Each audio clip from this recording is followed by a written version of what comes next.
Club at 22, the Rangers podcast, is supported by Manscaped, who is the best in men's below the waist grooming. Manscaped offers precision engineered tools for your family jewels. Go to manscaped.com and get 20% off plus free shipping with code Club at 22. Your balls will thank you.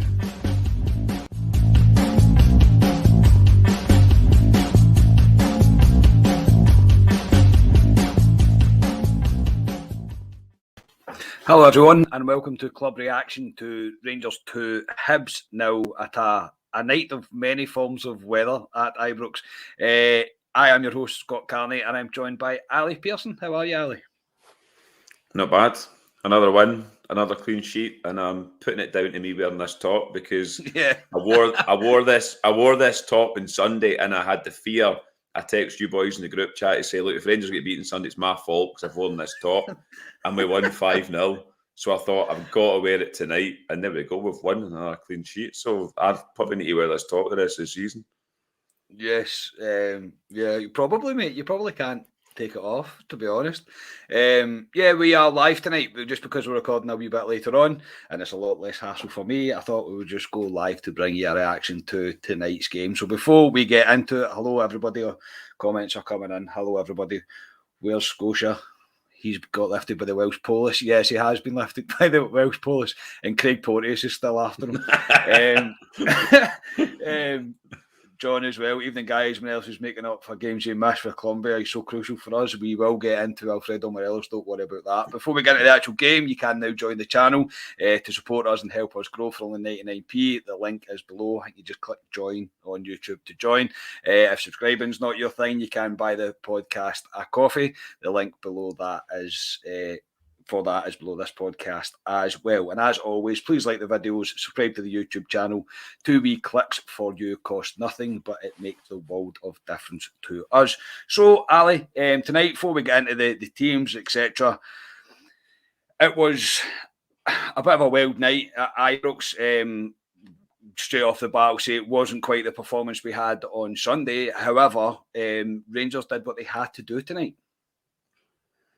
Yeah, the conditions weren't great tonight, to be honest. It was typical Dreek Wednesday night, if you want to say, in Glasgow. And there was sleet, there was wind, it wasn't great conditions, but we just needed a win. I know we won 5-0 at the weekend, and yeah, it was all brilliant, but I kind of knew Hibs. I said to you beforehand, I know Hibs haven't played well recently, but I'd fling that out the window that they'll come and they give it a game against us, to be fair. And they did, to be fair, in spells in that first half, I thought, Hibs. But to win 2-0, clean sheet, especially after what happened at Parkhead, that's 2 big wins and 7 goals, 2 clean sheets. We can't ask for any more than that, to be honest.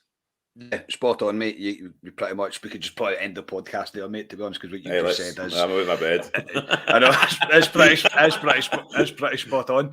The team tonight, one change made from the weekend with Glenn Kamara coming in for the unfortunately injured Ryan Jack. I think I kind of expected it. If I'm going to be brutally honest with myself, I did expect that to only be the only change. I'm possibly a wee bit shocked we didn't go with a wee bit more pace on the right-hand side, because no disrespect to Scott Arfield at all, he'll put a shift in for you wherever he goes, but to ask him to do that role for 290 minutes back-to-back, it was going to be a tough shift for him, but there's no great shock in the team, mate. No, I said to Scotia when I met him in the pub beforehand, I was like, I wasn't shocked with that, because it was the same setup from Sunday, and why change it in terms of Scott Arfield was out on the kind of right-hand side, and it worked a treat for us on Sunday, and brought Glenn Kamara in. I did say similar to you, I would maybe place a Cal out on the right and drop Arfield into that position where Kamara was, just to add a bit more pace down the right-hand side, but he's obviously looked at Sunday and went, it worked a treat for us, so we might as well play the same formation, and well, yeah, it wasn't as brilliant as Sunday, but he's got it right, and we've won 2-0. Yeah, no, he has. He definitely has got it right. I think obviously the the Kamara one, we've all had our say about Kamara, and he isn't as I say, me and you travelled home with Jamie there, and I was saying to Jamie in the car, it's Jack and Kamara are completely different players. Jack is aggressive in a positive way, in the sense that he's not scared. Maybe that's the wrong word, but he's more. He seems more up for it all the time, even though Glenn Kamara is. And they're completely different types of players, but Glenn Kamara seems so laid back sometimes. He's like horizontal, and it's like nothing really bothers him, and he's just kind of, he will make the easy pass when he has to. Whereas Ryan Jack, I think, is more brave in the ball. That's probably the better way to put it. He's more brave in possession than what Glenn Kamara is. But into the game itself, mate, and the absolutely perfect start. Kent does great work down the left-hand side. He's brought down Stonewall penalty. The Hibs player can't believe that he's getting a penalty put against him for a Stonewall penalty. James Tavernier steps up. You're probably the same as me going, please don't miss it, Tav. Straight down the middle, but mate, and it's 1-0, and it was the best possible start. Yeah, I assisted boys all beside me when we got the penalty. I went, right, lads, don't get too excited because Tav's stepping up to take this. And I actually watched his brother take a penalty for Middlesbrough against Man United in the FA Cup, and it was an absolute nailer from Marcus, that's his name. But no, but fair to Tav, took the responsibility, and good finish for Tav, and it's a perfect start for us, especially to get that early goal, which you crave all the time. So, perfect start for Rangers. Definitely.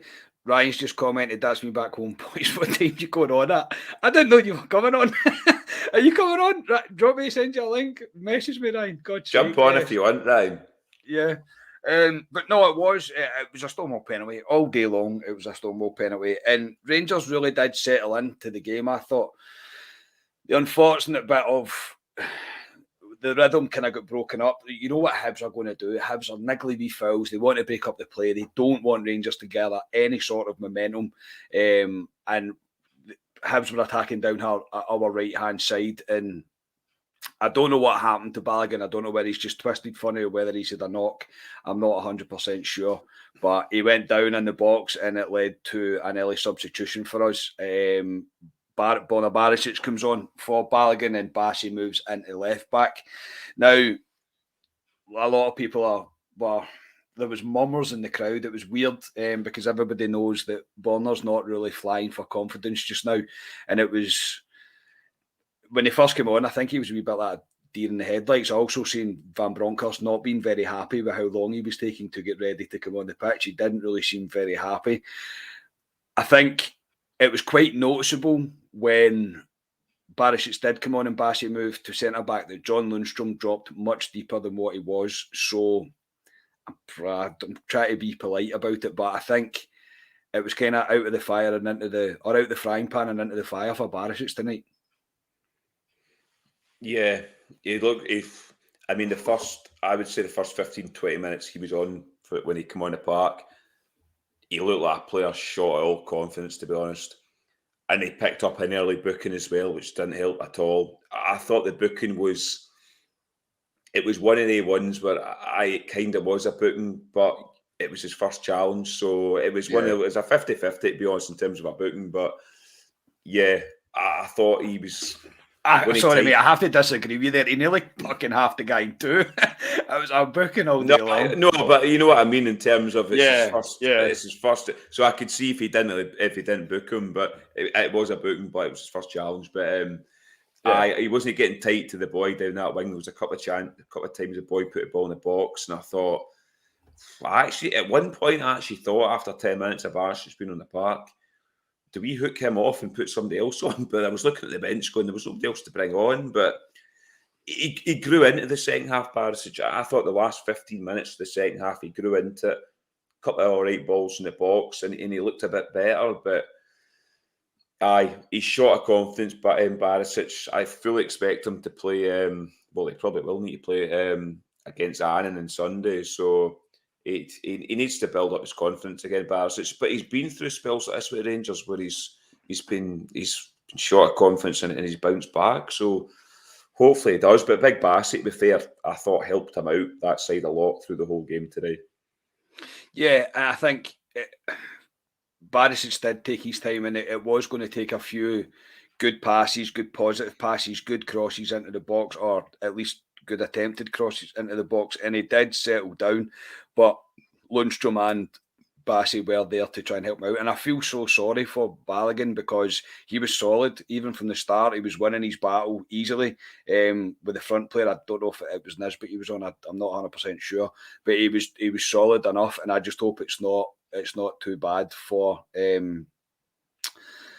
Balogun. I really don't. I hope he's back fit sooner rather than later. Hibs had a bit of a chance in the first half. It was a shot kind of straight at McGregor. You would expect McGregor to make the save. We again had chances. Ryan Kent again thought was really positive today. He's definitely wearing square boots, mate. I said that to Unicar. He's got a square boot on because he just can't seem to get any form of whip on the ball. No, he can't seem to get that. But again, I thought he was really positive. And John Lundstrom, again, just absolutely bossing the midfield. Yeah, I thought Kent was decent tonight. Again, in spells, he frustrates the hell out of him because he cuts onto that right foot. And you know what he wants to do. But he just can't, like you say, he can't put enough whip on it. And there was one in the first half and one in the second half in particular where it just can't whip that ball for some reason. And I did say at half time, that's the reason Ryan Kent plays for us, because see if he could whip these balls into the back of the net, he probably wouldn't be playing for us. But yeah, I thought Kent was decent. He kept trying. I thought Lundstrom was a bit deeper today. Like you say, he was maybe sitting there protecting a bit more, but I thought he was very good again, Lundstrom. He's a guy that we talked about possibly leaving in January. I think we all pretty much said we wouldn't be surprised if he left in January, but to be fair to Lundstrom, he's come back and he's shown that he's one of the first picks in this Rangers team going forward. And for me, I mean, whether he plays against Annan on Saturday, I don't know, but I would have him in against Dundee United the following week. I really would. And also we play Dortmund too. So yeah, he's put himself right back in the reckoning again, John Lundstrom. Yeah, I said tonight as well that I would be shocked if the team that played on Sunday just there isn't the team that plays against Dortmund on Thursday night. I just think that is probably going to be what he's going to try and do with Lundstrom and Jack in there. We're going to have to take an opportunity if it comes against Dortmund, but that's there. We'll get to that. Plenty more podcasts between now and then to talk about Dortmund. We'll concentrate on tonight. Scott Arfield had the ball in the net with a absolutely superb finish. It was a cracking kind of looping header right over the keeper, and it was flagged for offside. It was close, that one. It might not, I've not seen the game back. Somebody that's seen it on the TV might actually come into the comments and tell me otherwise here, but I thought that looked really close, and what a finish. Yeah, it's a great ball. I mean, it was some finish by Arfield to kind of loop it over the goalkeeper and net. It's hard to tell. You've probably got a better view from where I was sitting, but Jamie, I do not have Aaron Ramsey in the back of my top, as we discussed. We'll come on to Aaron Ramsey, but I don't get players that are going to be with us for 4 months in the back of my top. So no, I might get Lowe in the back of the top. You never know. After you, yeah, Jamie Lowe in the back of your shot. No, but I say the first half ends 1-0. We were all pretty chuffed with all apart from the referee, mate. Now, second time in a row, mate, that we've got 2 games that we've won, and in all honesty, we won tonight pretty convincingly. We were in control of that game for the majority of the match. Hibs were always going to have wee spells. It's what happens, but the referee was Nick Walsh tonight. Now, I don't get annoyed if the referee decides it's a free kick. I don't. That doesn't bother me. If you're going to set that standard, that's fine. It's not fine, but you know what I mean. We've got to accept it because of the way the refereeing is in this country. What I cannot stand is one rule for one and one rule for another. Now, the number 20, forgive my ignorance, that was playing for Hibs, I don't know his name. He pulled Ryan Kent back at one point, and that was after he was warned for a foul that he had just done and didn't get booked. He then had at least 3 or 4 other niggly fouls in that first half, and he didn't get booked. Now, that's when the frustration comes out with Borna Barisic getting booked for his first tackle, because there's just the lack of consistency between decisions that he's making, and it's not that he's cheating. It's not that he's just refereeing Rangers to a different standard. Does that make sense? Yeah, I thought he was terrible. I mean, how many games have we played since we've been back after the winter break? Aberdeen, Livingston, Ross County, Hearts and Hibs there in out of the games. I mean, Clancy, we've covered Clancy against Aberdeen. That was fucking abysmal. Obviously, Willie Collum on Sunday was abysmal. And then and tonight again, it was... he's just... I don't know what he sees half the time, to be honest. A lot of these fouls that Hibs do it, and like say, a lot of them are niggly fouls, but he needs to book someone, because if he books someone that stops it, and Hibs knew they could get away with it all night, and it's just another referee that comes to Ibrox. It was a terrible performance from him, and I can put him into that wee group who I had in terms of Clancy beating Collum, and now I can put Nick Walsh into that group as well, because once again, terrible. He really was terrible. And I heard Sean Maloney come out and said that he was greeting because Hibs should have had a penalty in the first half, because Scotia's pal Porteous apparently got taken out, which I don't even remember, to be honest. But no, I don't remember. It wasn't a great performance by Nick Walsh at all. No, and again, to be honest, he's never really bothered me before. There's that much Nick Walsh that I can remember off the top of my head, but again, it was just from the start the lack of consistency, man. And Hibs got away with so many persistent fouls tonight, like constant persistent fouls, and it took an age for him to book anyone. And as soon as a Rangers player was a wee bit late, or it was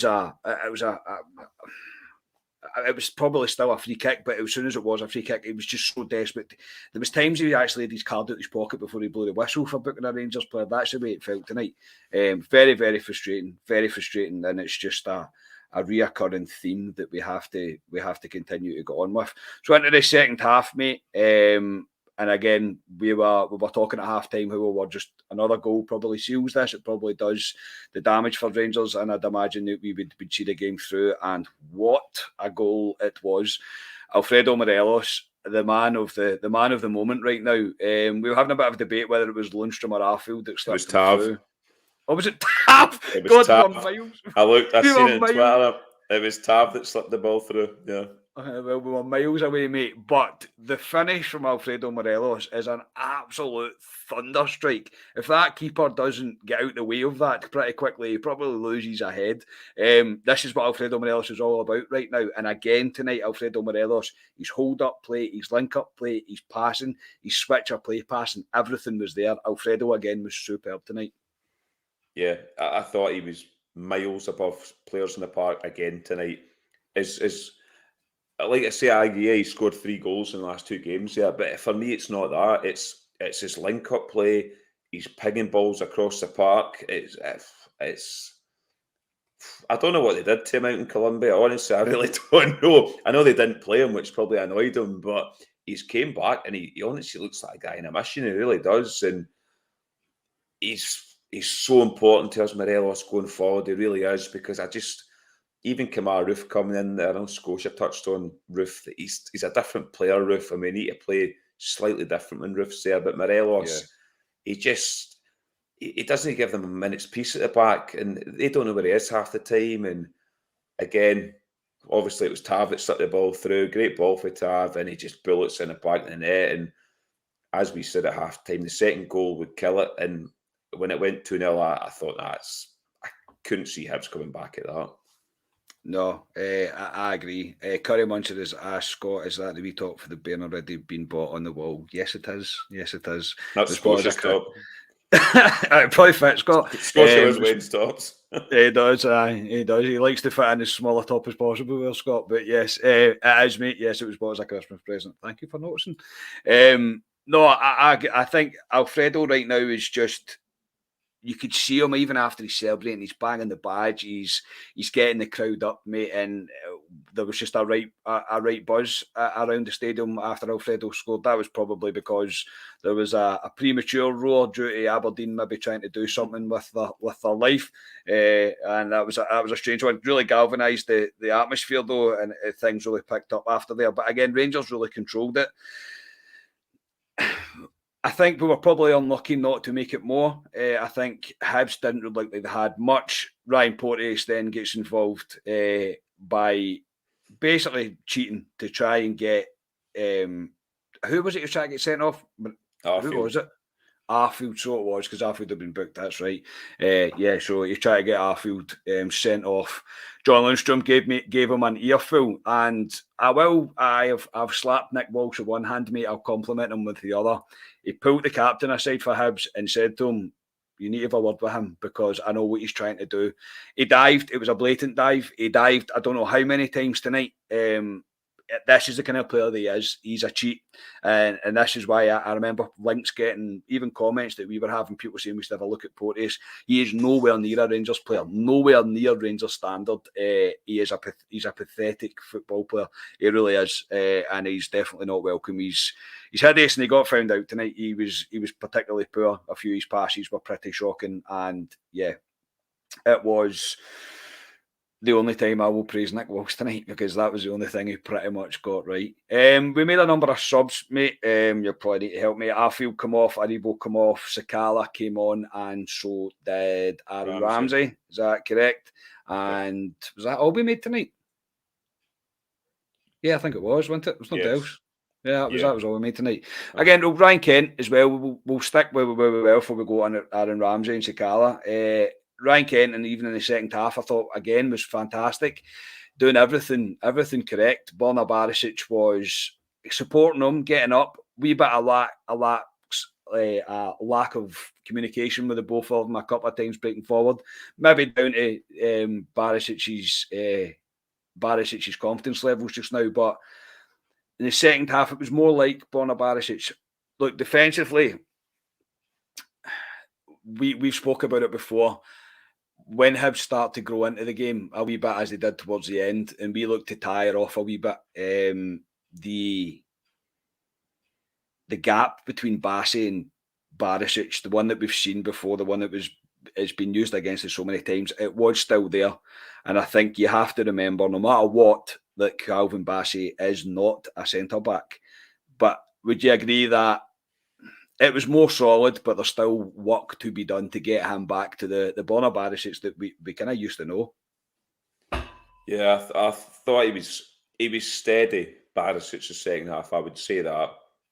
It's like I said earlier on, it's not great that he was on that booking straight away, and Hibs targeted that left-hand side all the time.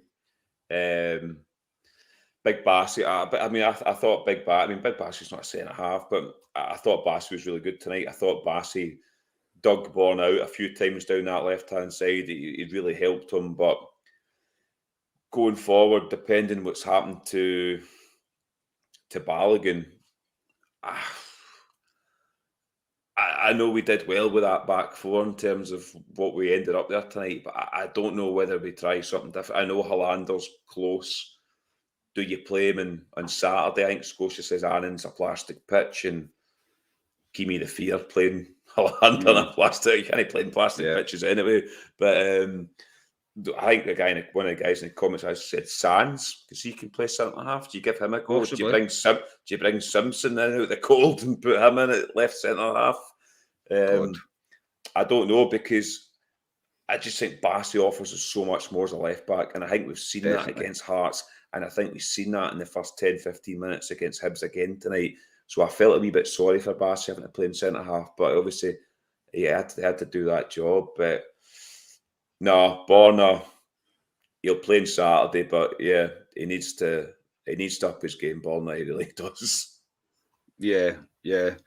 CGM has said, not sure if Ramsey could be arsed tonight, and it kind of leads us on to Aaron Ramsey. Now, obviously, there's always a bit of a buzz when you see him getting stripped to come on, mate. He came on, he had a couple of nice touches, one pass, that link-up play that nearly came off for him down the left-hand side, didn't quite happen. But and I'm going to get we're both probably going to get slaughtered here, mate. He looks at least 2 yards off it just now. I said to you and Jamie going back in the car, and folk could probably folk can have a go if they want, but I'll say what I've seen tonight. He's miles off it, absolutely miles off it. Yeah, he came on against Hearts. We were 4-0 up at the time, and it's a perfect opportunity to come on. The game's dead and buried. Come on against 2-0 against a Hibs team that are probably still in the game. If they get a goal, they're still in it, and he looked miles off it. He really did. I mean, I think you said there was a point where Tav kind of ran past him at one point and sort of looked at him as if to say, "Look, what are you doing?" And there was a time where I seen him at the edge of the box and he was leaning over as if he really looked like he was blowing out his arse. I thought, you're only just in the park, but he's obviously got a plan with him and Rangers. I mean, he's alluded to this in terms of they've got a plan going forward in terms of minutes for him, but I mean, he's not kicked a ball since November, we need to remember. Yeah, I know. But we do need to remember that, but he just looks miles off, and it's, me and Jamie and you had a discussion, where do you play him? Because obviously he'll play against Annan, but we've got Dortmund during the week. Do you play him there? To me, no. And then we're away to Dundee United, which is a crucial game, and yeah, where does he get his minutes to get fit? And the games will run out quite quickly. Yeah, it's a slight concern just now, I'm not going to lie. He just didn't really look up to speed at all. It looked very pre-season for him. And yeah, it is, if we have the midfield that we've got, and especially after Joe Aribo tonight. Now, I said that I wouldn't have been surprised if Joe Aribo didn't start tonight, and it's nothing against Joe Aribo. I love the guy.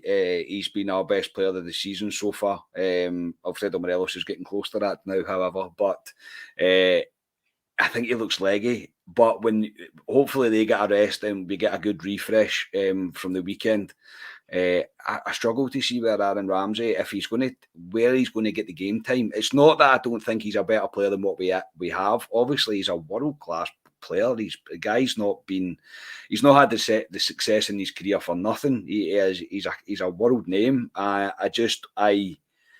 struggle to see where he's going to get the game time. I really do. And it would be a shame. Look, it would be a shame. Obviously, you said it as well, mate. He's here because he wants to get fit in order to go to the World Cup. Do you know what I mean? That's really why he is here.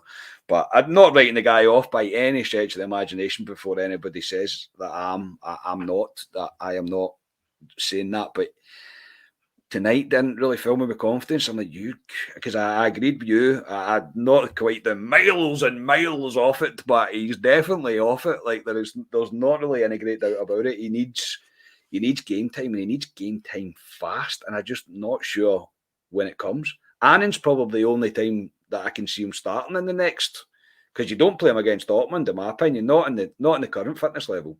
No. And let's say I wouldn't play him away at Dundee United either.